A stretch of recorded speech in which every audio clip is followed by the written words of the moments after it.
Imagine you are quiet. You are quiet. And Wolves won against Liverpool. Yes.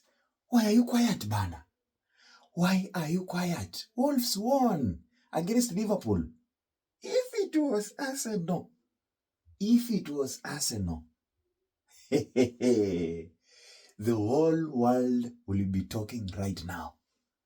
But because it is Liverpool, everyone is quiet. You are not telling us how Wolves, a small team, can beat Liverpool.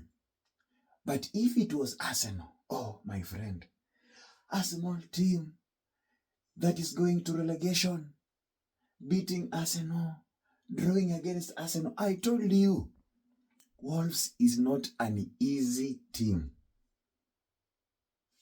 Talk now, talk!